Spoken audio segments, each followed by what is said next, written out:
Very nice. ಮಾಡಿದ ತಕ್ಷಣ ನಾವು ಅಬ್ಸರ್ವ್ ಮಾಡಿರೋದು ಸರ್, ಅದು ನವಿಲು ಸರ್. ನವಿಲು ಆನೆ ಎರಡು ಕೂಗ್ತಾ ಇದೆ ಸರ್. ಅದು ಆನೆ ಇದ್ದಾಗ ತಿನ್ಕೊಂಡು ಹೋಗೋ ಟೈಮಲ್ಲಿ ಕರೆಕ್ಟ್ 4 ಗಂಟೆ ಸಮಯದಲ್ಲಿ ಸರ್ ಮರಿ ಎಲ್ಲ ಇತ್ತು, ಅದೊಂದು ವಾಯ್ಸ್ ಹಾಕುತ್ತೆ ಸರ್. ವಾಯ್ಸ್ ಹಾಕಿದ ತಕ್ಷಣ ಎಲ್ಲ ಬಿಟ್ಟು ಎಲ್ಲ ಆನೆ ಅದ್ರ ಜೊತೆಗೆ ರೈಟ್. ಒಂದು ಆನೆ ಕೂಗ್ಕೊಂಡು ಹೋದ ತಕ್ಷಣ ರೈಟು. ನಾವೇನು ಮಾಡಿದ್ದು, ಈ ಅಗ್ರೆಸಿವ್ ಸೌಂಡ್ ಅಂತ ಮೊಬೈಲಲ್ಲಿ ಹೊಡೆದು, ನನ್ನ ಹತ್ರ ಮೈಕ್ ಇತ್ತು, ಸ್ವಲ್ಪ ಹೊಳೆ ದಾಟಿದ್ರೆ ಅಲ್ಲಿ ನೀವು ನೋಡ್ಬೋದು ಸರ್ ಆನೆಗೀಗ ಅಲ್ಲಿ ಕಿರ್ಚಾಟ ಅರ್ಚಾಟ ಎಲ್ಲ ನಡೀತಾ ಇರುತ್ತೆ ಸರ್. ಏನದು ಕಿರ್ಚಾಟ? ಅದು ನಾವು ಹೋದ್ರೆ ಮತ್ತೆ ಅಲ್ಲಿಂದ ಫಾಸ್ಟ್ ಆಗಿ ಬರಕ್ಕಾಗಲ್ಲ, ಯಾಕಂದ್ರೆ ಕಾಡಿದೆಲ್ಲ ಸರ್. ನೀವು ನನ್ನ ಹಿಂದೆ ನೋಡ್ಬೋದು, ಏನ್ 2024 ಅಂತ ಹೇಳಿದ್ರೆ ಬೇಲೂರು ಬಿಕ್ಕೋಡು ಈ ಭಾಗದಲ್ಲಿ ಅಂತ ಹೇಳಿದ್ರೆ ಆನೆ ಕಾರ್ಯಾಚರಣೆ ಕ್ಯಾಂಪು. ನಿಮ್ಮನ್ನೆಲ್ಲೋ ನೋಡ್ದಾಗಿದೆಯಲ್ಲ, ನಿಮ್ದು ಬಸವನಗುಡಿನ? ಇಲ್ಲ, ಕಂದದ ಗುಡಿ. ನದಿಯಲ್ಲಿ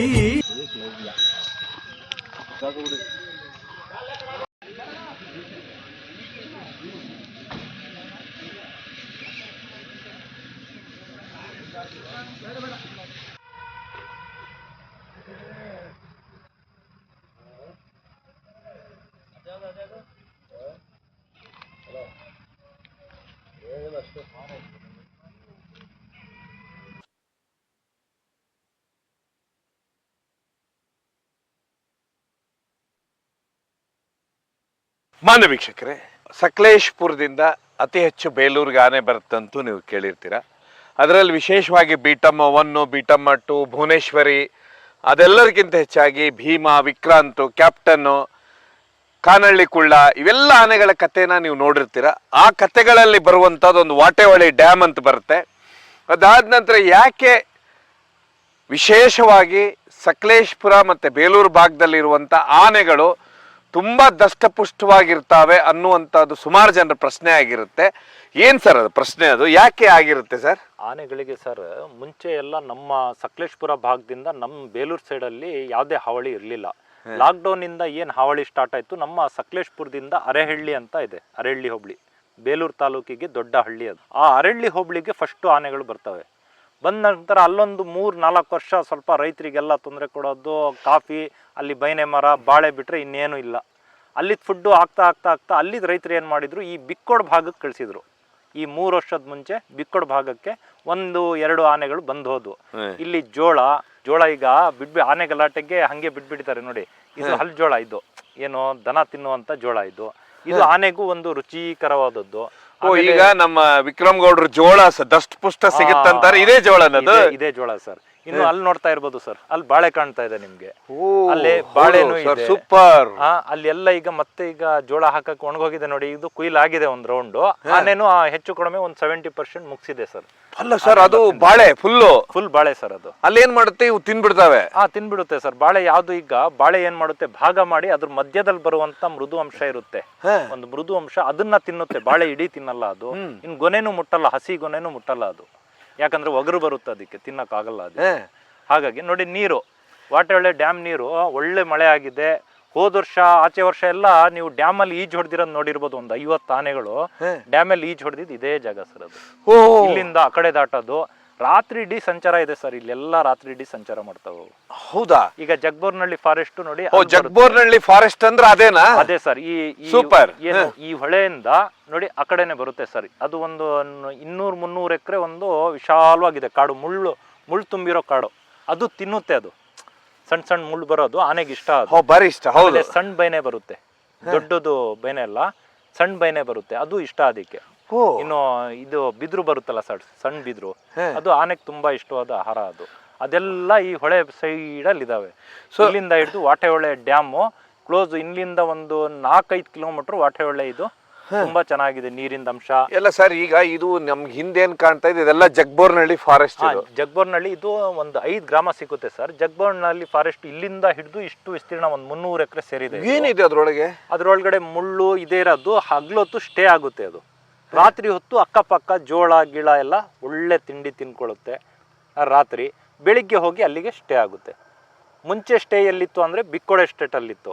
ಈಗ ಸ್ಟೇ ಎಲ್ಲಿದೆ ಅಂದ್ರೆ ಜಗ್ಬೋರ್ನಳ್ಳಿ ಸ್ಟೇ. ಯಾಕೆ ಅದು ಬಿಕ್ಕೋಡ್ ಎಸ್ಟೇಟ್ ಬಿಟ್ರು ಅವರು? ಬಿಕ್ಕೋಡ್ ಎಸ್ಟೇಟ್ ಈಗ ಜೋಳದ ರುಚಿ ಬಂತು, ಫಾರೆಸ್ಟ್ ಹತ್ರ ಆಯ್ತು ಸರ್. ಅದಕ್ಕೆ ಅರ್ಧ ಕಿಲೋಮೀಟರ್, ಈಗ ಒಂದು 300 ಮೀಟರ್ ದಾಟಿದ್ರೆ ಜೋಳ ಸಿಗುತ್ತೆ ಅದಕ್ಕೆ ಓ, ಇವೆಲ್ಲ ಸಿಗುತ್ತೆ ಇಲ್ಲೆಲ್ಲ? ಸಿಗುತ್ತೆ ತಿನ್ನಕ್ಕೆ, ಹುಲ್ ಸಿಗುತ್ತೆ. ಆತರ ಒಂದು ಮಜಾ ಮಾಡಕ್ಕೊಂದು ಒಳ್ಳೆ ಜಾಗ ಜಾಗ ಸಿಕ್ಕಿದೆ ಸರ್. ಅದು ಬಿಕ್ಕೋಡ್ ಎಸ್ಟೇಟ್ ಅಲ್ಲಿ ಏರಿಲ್ಲ. ಇದು ಒಂದು ಅರೆ ಮಲ್ನಾಡ್ ಸರ್, ಜಾಸ್ತಿ ಮಳೆ ಆಗಲ್ಲ. ಇನ್ನು ಒಂದು ಬಿಸಿಲು ಅಷ್ಟೊಂದು ಹೀಟ್ ಇದ್ದಿಲ್ಲ, ನೆರಳಿದೆ ಎಲ್ಲ. ಈಗ ನೀರಿದೆ, ನೀರು ಕುಡಿಯೋಕ್ಕೆ, ಈಜು ಹೊಡಿಯೋಕ್ಕೆ ಇಷ್ಟಿದ್ರೆ ಸಾಕು ಸರ್. ನೀರು ಇದ್ಬಿಟ್ರೆ ಅದಕ್ಕೆ ತುಂಬಾ ಖುಷಿ ಸರ್ ಆನೆಗೆ. ನೀವು ಒಟ್ಟು ಎಷ್ಟು ಆನೆ ನೋಡಿದ್ದೀರಾ ಇಲ್ಲಿ? ನಾನು ಸರ್ ಇಲ್ಲಿ ಒಂದು ಸಮಯ ನಾವು ಬಂದು ವೀಕ್ಷಣೆ ಮಾಡಿದಾಗ ಗುಂಪು ಅಂತ ಹೇಳಿದ್ರೆ ಒಂದು 55 ಆನೆ ಗುಂಪು. ನಾವು ನೋಡಿರೋ ಪ್ರಕಾರ ಒಂದು 55 ಆನೆ ದೊಡ್ಡವು, ಮರಿ ಒಂದು 5-6 ಮರಿಗಳು ಅದ್ರ ಜೊತೆಗೆ. ಅದೆಲ್ಲ ಒಟ್ಟಾಗಿ ಇದ್ ಮಾಡೋದನ್ನ ನಾವು ನೋಡಿದೀವಿ ಸರ್ ಬಂದು. ಅಲ್ಲ, ನಿಮ್ಗೆ ಈಗ ನೀವು ಆನೆಗಳನ್ನ ಪದೇ ಪದೇ ನೀವು ನೋಡ್ಲಿಕ್ಕೆ ಬರ್ತೀರಾ, ಆನೆ ಪ್ರಿಯರು. ಏನು ಎಲ್ಲೆಲ್ಲಿ ನೋಡಿದ್ರಿ ಇಲ್ಲಿ ಬಂದು? ನಮ್ಗೆ ಸರ್ ಅರಳ್ಳಿಯಿಂದ ನಮ್ಗೆ ಇಲ್ಲಿಗೆ 10 ಕಿಲೋಮೀಟರ್ ಆಗುತ್ತೆ. ನಾವು ಫ್ರೀ ಟೈಮ್ ಎಲ್ಲ ನಮ್ಗೆ ಕೆಲಸನೇ ಈಗ ಆನೆ ಬಂದ್ಮೇಲೆ ಆನೆ ನೋಡೋದು ಸರ್. ಈಗ ಫ್ರೀ ಟೈಮು ಬೇರೆ ಕಡೆ ಕಾಲ ಕಳಿಬೇಕು, ಅದೇ ಕಾಲನ ನಾವು ಆನೆ ನೋಡೋದು, ವೀಕ್ಷಣೆ ಮಾಡೋದು, ಅದರ ಚಲನವಲನ ಗಮನಿಸೋದು, ಯಾವ ರೀತಿ ಆಕ್ಟಿವಿಟಿ ಇರುತ್ತೆ ಅದನ್ನ ನೋಡೋದೇ ನಮ್ಮ ಏನು ಅದರಲ್ಲಿ ವಿಶೇಷ ಅನ್ಸಿದ್ದೇರಿ? ನಮ್ಮ ಆನೆ ಈಗ ವನ್ಯಜೀವಿ ಪ್ರೇಮಿಗಳಿಗೆ ಒಂದು ಏನಿರುತ್ತೆ ಸರ್, ಆನೆಗಳ ಒಂದು ನೋಡಕ್ಕೊಂದು ಅಟ್ರಾಕ್ಷನ್. ಇಲ್ಲಿ ಬರೋ ಒಂದು ಮುಂಚೆ ನಾವೆಲ್ಲ ಇಲ್ಲಿಂದ ಬಂಡೀಪುರ ಹೋಗಿದ್ದೀವಿ ಸರ್. ಬಂಡೀಪುರದಲ್ಲಿ ಆನೆ ನೋಡಕ್ಕೆ, ಪ್ರಾಣಿ ನೋಡಕ್ಕೆ ಅಂತ ಹೇಳ್ಬಿಟ್ಟು. ಇವತ್ತು ನಮ್ಮ ಸೈಡಿಗೆ ಬಂದಿದೆ ಅಂತ ಹೇಳಿದ್ರೆ, ಅಷ್ಟು ದೊಡ್ಡ ಗಾತ್ರದ ಒಂದು ಆನೆ ನೋಡಕ್ ಅಂತ ಹೇಳಿದ್ರೆ ಒಂದು ಖುಷಿನೇ ಸರ್. ಅದು ಒಂದು ಮಜಾನೇ ಬೇರೆ ಸರ್. ಸೊ ಒಟ್ಟಾರೆಯಾಗಿ ಇದು ಜಗ್ಬೋರ್ನಹಳ್ಳಿ ಫಾರೆಸ್ಟ್. ಹೌದು. ಸೊ ಮಾನ್ಯ ವೀಕ್ಷಕರೇ, ಇದೇ ಜಗ್ಬೋರ್ನಹಳ್ಳಿ ಫಾರೆಸ್ಟ್ ಹಿಂದೆ ಕಾಣೋದು ವಾಟೆ ಹೊಳೆ ಅಂತ ಹೇಳಿ ನೀವು ಕೇಳಿರ್ತೀರ ಪ್ರತಿ ಕಥೆಯಲ್ಲಿ. ಅದೇ ಇದು ಹೊಳೆ. ಆ ನಂತರ ನೀವು ಆ ಕಥೆಯಲ್ಲೇನೆ ಒಳ್ಳೆ ಈ ಒಂದು ಜೋಳ ಅಂತ ಕೇಳಿರ್ತೀರ. ಈ ಸೈಡ್ ಎಲ್ಲ ಕಾಣುತ್ತೆ, ಇಲ್ಲೆಲ್ಲ ಸ್ವಲ್ಪ ಒಣಗಿದೆ, ಅವ್ರು ಜೋಳ ನೋಡ್ತೀರಾ ನೀವು. ಅದೇ ಆ ಭಾಗಕ್ಕೆ ನೋಡಿದ ಕೂಡಲೇ ನೀವು ಕಥೆಗಳಲ್ಲಿ ಕೇಳಿರ್ತೀರ ಬಾಳೆ ಅಂತ ಹೇಳಿ ಕೇಳಿರ್ತೀರ. ಬಾಳೆನೂ ಇಲ್ಲಿ ನೋಡ್ಬೋದು. ಒಟ್ಟಾರೆಯಾಗಿ ಆನೆಗಳಿಗೆ ಒಟ್ಟು ಇವತ್ತು ನಾನು ಬೇರೆಯವರಂದ್ರೆ ಸ್ಥಳೀಯರ ಪ್ರಕಾರ 200 ಆನೆವರೆಗೂ ಇವತ್ತಿಲ್ಲಿ ಇದಾವೆ ಅನ್ನುವಂಥದಕ್ಕೆ ಈ ಕಾಡೇ ಸಾಕ್ಷಿ. ಜಗ್ಬೋರ್ನಹಳ್ಳಿ ಕಾಡಿನಲ್ಲಿ ಇರುವಂಥದ್ದು ಅಷ್ಟೊಂದು ಆನೆಗಳು ಅಲ್ಲಿದ್ದಾವೆ. ಅದು ಒಂದು ಸಮೃದ್ಧವಾದ ಜಾಗ ಅಂತೂ ನೀವು ಕೇಳಿರ್ತೀರಾ. ತುಂಬಾ ಧನ್ಯವಾದ ಸರ್. ಹೌದು ಸರ್. ಇಲ್ಲಿ ಏನಂದ್ರೆ ಸರ್, ಒಂದು 4 ಗ್ರಾಮಗಳಿದಾವೆ ಸರ್. ಜಗ್ಬೋರ್ನಹಳ್ಳಿ, ನಿಡಮ್ನಹಳ್ಳಿ, ಹೊನ್ನೆಮನೆ, ಗಿಣ್ಣನ್ಮನೆ, ಬೊಮ್ಮಡಿಹಳ್ಳಿ. ಇಲ್ಲಿಂದ ಬಿಕ್ಕೋಡ್ ಎಸ್ಟೇಟ್ ಮಠ, ಅಲ್ಲಿಂದ ಹಿಡಿದು ಇಲ್ಲಿವರೆಗೆ ಈಗ ಸದ್ಯದ ಮಟ್ಟಿಗೆ ಆನೆಗಳ ಒಂದು ಸಂಚಾರ ತಾಣ ಆಗಿದೆ ಸರ್. ಒಂದು ಆನೆಗಳ ಒಂದು ಹಿಂಡು ವಾಸ ಮಾಡ್ತಿರೋ ಸ್ಥಳ ಇದು. ಇದು ಯಾರೇ ಬರ್ಲಿ ಇಲ್ಲಿ ನೋಡ್ಬೇಕಂತ ಹೋಗ್ಬೋದು, ಆದ್ರೆ ಓಡಕ್ಕೆ ಕಾಲ್ ಗಟ್ಟಿ ಇಟ್ಕೋಬೇಕು ಸರ್. ಏಕೆ? ಬೆರೆಸುತ್ತೆ ಸರ್ ಅದರಲ್ಲಿ ಗ್ರೂಪ್ ಅಲ್ಲಿ. ಏನಂತ ಹೇಳಿದ್ರೆ, ಈಗ ಗ್ರೂಪ್ ಇರುತ್ತೆ, ಅದರಲ್ಲಿ ಮರಿಗಳಿರುತ್ತೆ. ಅದೇನಾಗುತ್ತೆ, ಹೊಸ ಜನ ನೋಡಿದ ತಕ್ಷಣ ಸ್ವಲ್ಪ ಅಗ್ರೆಸಿವ್ ಆಗ್ತವೆ. ಅಂದ್ರೆ ಸೈಲೆಂಟ್ ಆಗಿ ನೋಡ್ಬೋದು. ನೀವು ಯಾವ್ದಾದ್ರು ಹೋಗಿದ್ರೆ ಇದ್ರೊಳಗೆ? ಹೋಗಿದ್ದೀವಿ ಸರ್. ನಾನು ಡೈರೆಕ್ಟ್ ಆಗಿ ಅದ್ರ ಬಡ್ಡೆಗೆ ಹೋಗಿದ್ದೀವಿ. ಆ ಫಾರೆಸ್ಟ್ ಒಳಗಡೆ ಮುಳ್ಳು ಸರ್, ಮುಳ್ಳಿನ ಗಿಡಗಳು ಜಾಸ್ತಿ ಇದಾವೆ, ಮತ್ತೆ ಒಂಥರ ನೆರಳು ಮರಗಳು. ಅದೇ ಬಿಟ್ರೆ ಮತ್ತೇನು ಇಲ್ಲ ಸರ್ ಅದ್ರ ಒಳಗಡೆ. ಅದೇ ನಾನು ಏನು ಸರ್ಕಾರಕ್ಕೂ ಮನವಿ ಏನಂತ ಹೇಳಿದ್ರೆ, ಮತ್ತೆ ಅರಣ್ಯ ಇಲಾಖೆಗೂ ಮನವಿ ಮಾಡೋದು, ಅಲ್ಲಿ ಹಲ್ಸ್ ಬೆಳೀಲಿ ಸರ್. ಈಗ ಬರೀ ಸರ್ಕಾರದವರು ಆಗ್ಲಿ, ಅರಣ್ಯ ಇಲಾಖೆಯವರು ಆಗ್ಲಿ ಲಾಭ ನೋಡ್ತಾರೆ ಸರ್. ಬೀಟೆ ಮರ, ನಂದಿ ಮರ, ಹೊನ್ನೆ ಮರ, ಅದಕ್ಕೆ ಆನೆಗೆ ಆಹಾರ ಅಲ್ಲ, ಪ್ರಾಣಿಗೆ ಆಹಾರ ಅಲ್ಲ ಸರ್. ಅದು ಪ್ರಾಣಿಗೆ ಆಹಾರ ಏನಂತ ಹೇಳಿದ್ರೆ, ಈಗ ಹಲ್ಸ್ ಮರಗಳು, ಹಲ್ಸ್ ಇದ್ದಿದ್ ಕಡೆ ಆನೆಗಳು ಇರ್ತವೆ ಸರ್. ಅದು ಮರಗಳು ಹಾಕ್ಬೋದು. ಅದಕ್ಕೆ ಆಹಾರ ಅಲ್ಲೇ ಸಿಕ್ಕಿದ್ರೆ ಅದು ಇಲ್ಲಿಗೆ ಜೋಳ ಹುಡ್ಕೊಂಡು ಬರಲ್ಲ ಅಂತ ನನ್ನ ಅನಿಸಿಕೆ ಸರ್. ಸೊ ಇಲ್ಲಿ ಸರ್ ಈಗ ಎಷ್ಟು ಗಂಟೆಗೆ ಇಳಿತೀಗ ಆನೆಗಳು? ಈಗ ಓಡಾಡೋ ಟೈಮ್ ಸರ್. ಈಗ ಇದೇ ರೋಡು, ಈಗ ಅಲ್ಲಿ ಮೆಸೇಜ್ ಬೋರ್ಡ್ ಹಾಕಾಯ್ತು ನಿಮ್ಗೆ. ಏನು ಅಲ್ಲಿ ಬೋರ್ಡು ಎಂಟ್ರಿ ಆಗೋ ಹೊತ್ತಿಗೆ ನಿಮ್ಗೆ ನಮ್ಮ ಬೋರ್ಡ್ಗಳು, ಅರಣ್ಯ ಇಲಾಖೆಯವರು ಬೋರ್ಡ್ಗಳನ್ನ ಫಿಕ್ಸ್ ಮಾಡಿದ್ದಾರೆ, ಎಲ್ಲೆಲ್ಲ ಆನೆಗಳು ಸಂಚಲನ ಇದೆ ಅಂತ. ಈಗ ಇಷ್ಟೊತ್ತಿಗೆ ಈಗ ಹೊರಡೋ ಟೈಮ್ ಸರ್ ಅದು. ಈಗ ಆ ಕಡೆ ಹೋಗುತ್ತಾ, ಈಗ ಬೊಮ್ಮಡಿಹಳ್ಳಿ ಕಡೆ, ಇಲ್ಲ ಈ ಕಡೆ ಬರುತ್ತಾ ಅಂತ ಈಗ ಅದು ಏನು ಮೈಂಡ್ ಅಲ್ಲಿ ಫಿಕ್ಸ್ ಮಾಡ್ಕೊಳ್ಳುತ್ತೆ, ಆ ರೀತಿ ಸರ್ ಅದು. ಈಗ ಎಲ್ಲಿಂದ ಬರುತ್ತೆ? ಈಗ ಹೇಳಕ್ಕಾಗಲ್ಲ ಸರ್, ಇಲ್ಲಿ ಬಂದ್ರು ಬರ್ಬೋದು. ಈಗ ಬಾಳೆ ಇದೆ ಅಲ್ಲಿ, ಈಗ ಬಾಳೆ ನೋಡ್ತಾ ಇದೆ. ಈಗ ಬಾಳೆ ನೋಡ್ಕೊಂಡು ಹೋಗಿದ್ರೆ ಅದು ಅಲ್ಲಿಗೆ ತಿನ್ನಕ್ ಬರುತ್ತೆ. ಬೆಳೆ ನೀರಿದೆ ಕುಡಿಯಕ್ಕೆ, ಕೂಡ್ಕೊಳ್ಳುತ್ತೆ. ಬೆಳಗಿನ ಜಾವ ಮತ್ತೆ ಹೋಗಿ ಜಗ್ಬೋರ್ನಹಳ್ಳಿ ಫಾರೆಸ್ಟ್ ಅಲ್ಲಿ ಸ್ಟೇ ಆಗುತ್ತೆ ಅದು. ಅಂದ್ರೆ ಇವು ಬೆಳಗ್ಗೆ ಹೊರಗೆ ಬರುದೇ ಅಲ್ಲ? ಬೆಳಗ್ಗೆ ಬರಲ್ಲ ಸರ್ ಅದು. ಹಗ್ಲೊತ್ತಲ್ಲಿ ಯಾವ್ದೇ ಕಾರಣಕ್ಕೆ ಕಾಡಾನೆಗಳು ಬರಲ್ಲ ಸರ್. ಅದು ಭಾರಿ ಚಾಲಕ್ ಸರ್. ರಾತ್ರಿನೇ ಫುಡ್ ಸರ್ ಅದು. ನಿಮ್ಗೆ ಕರೆಕ್ಟ್ ಸರ್ 7:30 ಸ್ಟಾರ್ಟು ಸರ್. ಈಗ 7:30 ಅಲ್ಲಿ ಎಲ್ಲಿ ಅದು ಟಾರ್ಗೆಟ್ ಇಟ್ಕೊಂಡಿರುತ್ತೆ ಆ ಜಾಗಕ್ಕೆ ಹೋಗುತ್ತೆ ಸರ್ ಅದು. ಅಂದ್ರೆ ಇವತ್ತಿನ ಟಾರ್ಗೆಟ್ ಇಲ್ಲ ಅಂತ ಇರುತ್ತೆ. ಹೌದು. 8:30, 9 ಗಂಟೆ, 10 ಗಂಟೆಗೆ ರೀಚ್ ಆಗುತ್ತೆ. 10 ಗಂಟೆಯಿಂದ ತಿನ್ನಕ್ ಸ್ಟಾರ್ಟ್ ಮಾಡಿದ್ರೆ ಬೆಳಗಿನ ಜಾವ ಒಂದು 4 ಗಂಟೆ, 4:15 ತನಕನೂ ತಿಂತಾ ಇರುತ್ತೆ ಸರ್. 4:15 ಮತ್ತೆ ರಿಲೀಸ್ ಸರ್ ಅದು. ಅದು ಎಲ್ಲಿತ್ತೋ ಸ್ಟೇ ಆಗಕ್ಕೆ, ಎಲ್ಲಿ ಜಗ್ಬೋರ್ನಹಳ್ಳಿ ಫಾರೆಸ್ಟ್ ಅಲ್ಲಿಗೆ ಹೋಗಿ ಮತ್ತೆ ಉಳ್ಕೊಬಿಟ್ರೆ ಅದು ಮತ್ತೆ ಹೊರಗೆ ಬರಲ್ಲ. ಈಗ ಇವನು ಭೀಮಾ ಎಲ್ಲಿದ್ದಾನೆ? ಭೀಮಾ ಇಲ್ಲಿಂದ ಜಗ್ಬೋರ್ನಹಳ್ಳಿಯಿಂದ ಕೌರಿ ಕುಶಾವರ, ತೊಳೋಲಿಂದ ಗೆಂಡಳ್ಳಿ, ಗೆಂಡಳ್ಳಿಯಿಂದ ಆಲದಗುಡ್ಡೆ, ಆಲ್ದೂರ್ ಹತ್ರ ಆಲದಗುಡ್ಡೆ ಅಂತ ಇದೆ, ಅಲ್ಲಿಗೆ ಹೋಗಿದ್ದಾನೆ. ಅಲ್ಲೊಂದು 20 ಕಾಡಾನೆಗಳ ಗುಂಪು ಹೋಗಿದೆ ಸರ್ ಇಲ್ಲಿಂದಾನೆ. ಆ ಗುಂಪಿಗೆ ಸೇರಲ್ಪಡಲು ಹೋಗಿದ್ದಾನೆ ಅನ್ನೋ ಒಂದು ಮಾಹಿತಿ ಸರ್. ಅಲ್ಲ ಈಗ ನೀವು ಹೇಳಿದ್ರಲ್ಲ, ಈಗ ಅಂದ್ರೆ ಈಗ 10:30 ಆಗುತ್ತೆ ಇಲ್ಲಿ ಬರ್ಬೇಕಾದ್ರೆ ರಾತ್ರಿ. ರಾತ್ರಿ ಬರುತ್ತೆ ಸರ್. ನೋಡೋದಾದ್ರೆ ಅದ್ರ ಲೊಕೇಶನ್ ಈಗ ಒಂದು 7:30 ಹಾಕ್ತಾರೆ, ಎಲ್ಲಿ ಹೊರಡ್ತು ಅಂತ ಮೂವ್ಮೆಂಟ್ ಗೊತ್ತಾಗುತ್ತೆ ಸರ್, ಎಲ್ಲಿ ಮೂವಿಂಗ್ ಎಲ್ಲಿ ಎಕಡೆ ಇದೆ ಅಂತ ಹೇಳಿ. ಆ ಮೂವಿಂಗ್ ನೋಡ್ಕೊಂಡು ನಾವು ಕಾದ್ರೆ ನೋಡ್ಬೋದು ಸರ್. ರಸ್ತೆ ದಾಟಿ ಆ ಕಡೆನೂ ಬರ್ಬೋದು, ಬಿಕ್ಕೋಡ್ ಎಸ್ಟೇಟ್ ಕಡೆ. ಇಲ್ಲ ಇಲ್ಲೇ ಸ್ಟೇ ಆಗುತ್ತೆ ಅಂದ್ರೆ ಇಲ್ಲೇ ತಿನ್ನಕ್ ಸಿಕ್ಬಿಟ್ರೆ ಇಲ್ಲೇ ಇದ್ದಾಗುತ್ತೆ. ಇಲ್ಲ ಈ 50 ಆನೆಯಲ್ಲಿ ಏನಾಗುತ್ತೆ ಅಂದ್ರೆ ಒಂದು 15-10 ಡಿವೈಡ್ ಆಗ್ತವೆ. ಆ ಕಡೆ ರೂಟು ಈ ಕಡೆ ರೂಟು ಹಂಚ್ಕೊಳ್ತವೆ ಅವು. ಮತ್ತೆ ಒಂದ್ ಕಡೆಗೆ ಬೆಳಗಿನ ಜಾವ ಸೇರ್ಪಡುತ್ತೆ ಸರ್. ಅಂತ ಚಾಲಾಕಿದೆ ಸರ್. ನಾವು ಅದೆಲ್ಲ ಅನುಭವ ತಗೊಂಡಿರೋದು ಸರ್. ಇವತ್ತು ಈ ರೂಟಲ್ಲಿ 10 ಡಿವೈಡ್ ಆಗಿದೆ, ರಾತ್ರಿ ಮೆಸೇಜು ಈ ಕಡೆ 10. ಆಮೇಲೆ ನಾವು ರಾತ್ರಿ ಹೊತ್ತು ಟಾರ್ಚ್ಗಳು ಇಟ್ಕೊಂಡು ನೋಡ್ಲೇಬೇಕಂತ ರೋಡ್ ಕ್ರಾಸ್ ಮಾಡೋದನ್ನ ಕಾರ್ಗಳು ನಿಲ್ಲಿಸ್ಕೊಂಡು ಎಲ್ಲ ನೋಡಿದೀವಿ ಸರ್. ಅದು ಅಲ್ಲ ಸರ್, ಈಗ ನೀವು ಹೇಳಿದ್ರಲ್ಲ, ಈ ಮೆಸೇಜ್ ಯಾರು ಅಪ್ಡೇಟ್ ಮಾಡ್ತಾರೆ? ಇದು ಅರಣ್ಯ ಇಲಾಖೆಯವರು ಏನ್ ರೇಡಿಯೋ ಕಾಲರ್ ಹಾಕಿದ್ದಾರೆ ಅವ್ರಿಗೆ ಅಲ್ಲಿ ಗೊತ್ತಾಗುತ್ತೆ ಸರ್ ಸಿಗ್ನಲ್. ಅವರಿಂದ ಇಲ್ಲಿ ಇವರು RRT ಅವ್ರು ಇದ್ದಾರೆ, ETF ನವ್ರು ಇದ್ದಾರೆ, ಅವ್ರು ಏನ್ ಮಾಡ್ತಾರೆ ಎಲ್ಲ ವಾಟ್ಸ್ಆಪ್ ಗ್ರೂಪ್ಗಳಿಗೆ ಹಾಕ್ತಾರೆ ಸರ್. ಎಲ್ಲಿ ಬರ್ತಾ ಇದೆ ಅಂತ ಹೇಳಿ. ಎಲ್ಲಿ ಬರ್ತಾ ಅಂದ್ರೆ ಬೆಲ್ಟ್ ಇರೋದು ಮಾತ್ರ. ಈಗ ಭುವನೇಶ್ವರಿಗೆ ಬೆಲ್ಟ್ ಇದೆ ಸರ್, ಬೀಟಮ್ಮ 1ಗಿದೆ ಸರ್, ಓಲ್ಡ್ ಬೆಲ್ಟ್ ಅಂತ ಇದೆ ಸರ್. ಅದು 3 ಗ್ರೂಪ್ ಒಂದ್ರಲ್ಲಿದೆ ಸರ್. ಈಗ ಬೀಟಮ್ಮ 2 ಒಂದು ನಮ್ಮ ಕಾನಹಳ್ಳಿಗೆ ಹೋಯ್ತು ಸರ್. ಕಾನಹಳ್ಳಿ ಫಾರೆಸ್ಟಿಗೆ ಹೋಯ್ತು. ಅರಹಳ್ಳಿಯಿಂದ ಒಂದು 10 ಕಿಲೋಮೀಟರ್ ಆಚೆ ಕಾನಹಳ್ಳಿ ಅಂತ ಇದೆ. ಅದು ದಾಟಿದ್ರೆ ಚಿಕ್ಕಮಗಳೂರು ಡಿಸ್ಟಿಕ್ ಸರ್. ಮತ್ತೆ ಭೀಮಾ ಹೋಗಿದ ಕಡೆನೆ ಅದನ್ನು ಹೋಗ್ಬೋದು. ಸೊ ನೀವು ಹಾಗಾದ್ರೆ ಅಲ್ಲಿ ಇನ್ನೇನು ಬರೋ ಸಮಯ ಈಗ? ಹೌದು ಸರ್. ಈ ಮೆಸೇಜ್ ಏನು ಅಪ್ಡೇಟ್ ಆಗುತ್ತೆ? ಈಗ ಆಲ್ರೆಡಿ ಹಾಕಿದ್ದಾರೆ ಸರ್. ನಿಡಮ್ನಳ್ಳಿ, ಹೊನ್ನೆಮನೆ, ಗಿಣ್ಣನ ಮನೆ ಈಗ ಇಲ್ಲೇ ಇದೆ, ಒಂದು 1/4 ಕಿಲೋಮೀಟರ್ ಇಲ್ಲ ಸರ್ ಅಲ್ಲಿ ಬರುತ್ತೆ ಅಂತೇಳಿ. ಈಗ ಇಲ್ಲೂ ಬರ್ಬೋದು ಸರ್. ಇದೆ ಸರ್ ಮುಂದ್ಗಡೆ, ಅದೇ ಫಾರೆಸ್ಟ್ ಸರ್. ಈಗ ಆ ಬಾಳೆ ದಾಟಿದ್ರೆ ಫಾರೆಸ್ಟ್ ಸರ್. 1/4 ಕಿಲೋಮೀಟರ್ ಹೋದ್ರೆ ಫಾರೆಸ್ಟ್.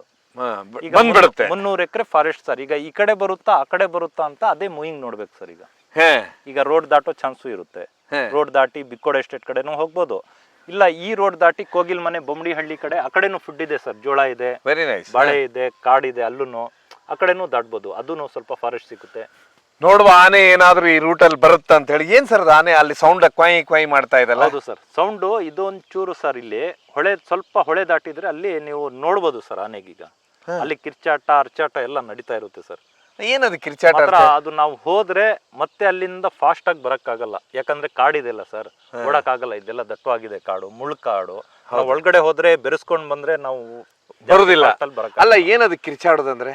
ಕಿರ್ಚಾಡೋದಂದ್ರೆ ಅದು ಈಗ ಮೂಮೆಂಟ್ ಮರಿ ಇರ್ತವೆ, ಬರಲ್ಲ, ಬನ್ನಿ ಹೋಗೋಣ ಅಂತ ಹೇಳೋ ಒಂದು ವಾಯ್ಸ್ ಇರುತ್ತೆ ಸರ್. ಅದು ಮಾಡಿದ ತಕ್ಷಣ ನಾವು ಅಬ್ಸರ್ವ್ ಮಾಡಿರೋದು ಸರ್. ಅದು ನವಿಲು ಸರ್. ನವಿಲು ಆನೆ ಎರಡು ಕೂಗ್ತಾ ಇದೆ ಸರ್. ಅದು ಹೌದಾ? ಏನ್ ಮಾಡುತ್ತೆ ಅದು ಬರುದಿಲ್ಲ ಅಂದ್ರೆ? ಅದೇನ್ ಗೊತ್ತಾ, ನಾವು ನಮ್ಮ ಅನುಭವ ಹೇಳ್ತಾ ಇರೋದು ಸರ್. ನೀವು ಯೂಟ್ಯೂಬಲ್ಲೆಲ್ಲ ಹಾಕಿ ಕೇಳಿ. ನಮ್ಮ ಒಂದು ತೋಟಕ್ಕೆ ಬಂದಾಗ ನಾವು ರಾತ್ರಿ ಇದು ಮೆಣಸು ಈಗ ಕಳ್ತನ ಆಗುತ್ತೆ ಅಂತ ಕಾಯ್ತಿರ್ಬೇಕಾದ್ರೆ ಆನೆನೂ ಇತ್ತು. ಆನೆ ಇದ್ದಾಗ ತಿನ್ಕೊಂಡು ಹೋಗೋ ಟೈಮಲ್ಲಿ ಕರೆಕ್ಟ್ 4 ಗಂಟೆ ಸಮಯದಲ್ಲಿ ಸರ್ ಮರಿ ಎಲ್ಲ ಇತ್ತು. ಅದೊಂದು ವಾಯ್ಸ್ ಹಾಕುತ್ತೆ ಸರ್. ವಾಯ್ಸ್ ಹಾಕಿದ ತಕ್ಷಣ ಎಲ್ಲ ಬಿಟ್ಟು ಎಲ್ಲ ಆನೆ ಅದ್ರ ಜೊತೆಗೆ ರೈಟ್. ಒಂದು ಆನೆ ಕೂತ್ಕೊಂಡು ಹೋದ ತಕ್ಷಣ ರೈಟು. ನಾವೇನ್ ಮಾಡಿದ್ದು, ಈ ಅಗ್ರೆಸಿವ್ ಸೌಂಡ್ ಅಂತ ಮೊಬೈಲಲ್ಲಿ ಹೊಡೆದು, ನನ್ನ ಹತ್ರ ಮೈಕ್ ಇತ್ತು ಸರ್, ಆ ಮೈಕಿಗೆ ಹಿಡ್ದೆ ನಾನು.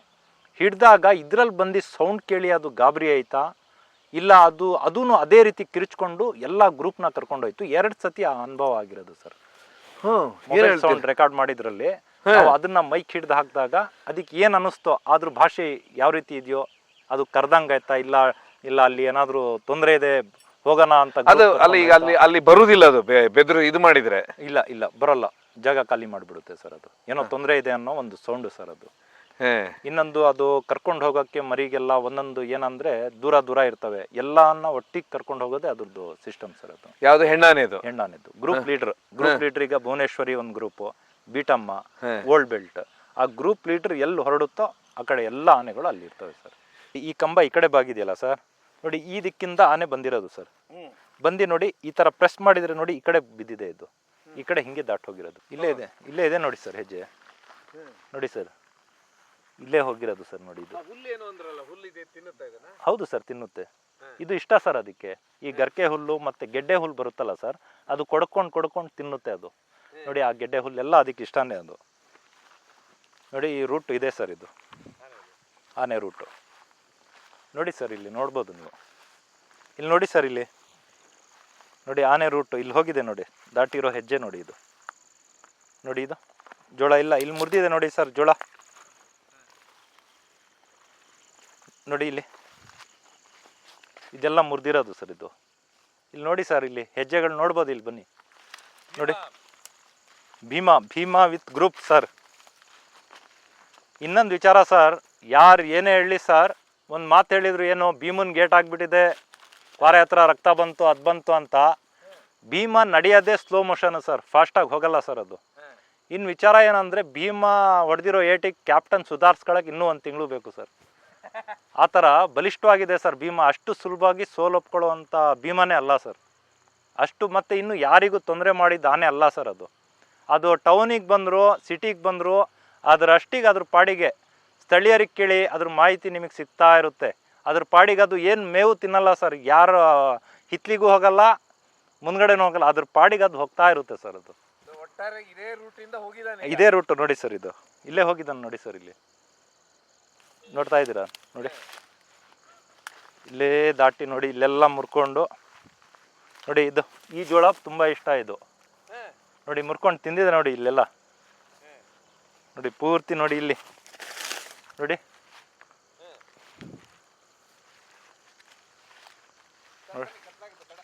ಓಕೆ ನೋಡಿ, ಇಲ್ಲಿ ಬಂದಿದೆಯಲ್ಲ ನೋಡಿ, ಇಲ್ಲಿ ಹೆಜ್ಜೆ ನೋಡಿ ಸರ್, ಬನ್ನಿ ಸರ್ ನೋಡಿ ಸರ್. ದೊಡ್ಡ ಹೆಜ್ಜೆ ನಮ್ಮ ಭೀಮಂದು, ಸಣ್ಣನೇದು ನೋಡಿ, ಇಲ್ಲಿ ನೋಡ್ತಾ ಇದ್ದೀರಾ ಸರ್. ಇಲ್ಲ ಬನ್ನಿ, ಭೀಮನ್ನ ಹುಡ್ಕೊಂಡು ಈಗ ಹೋಗ್ತಾ ಇದೀವಿ ಅಂತ. ಈಗ ಭೀಮ ನೀವ್ ಹೇಳ್ತಾ ಇದ್ರೆ ದಿಕ್ಕಲ್ಲಿ ಹೋಗಿದಾನಂತ ಹೇಳಿ.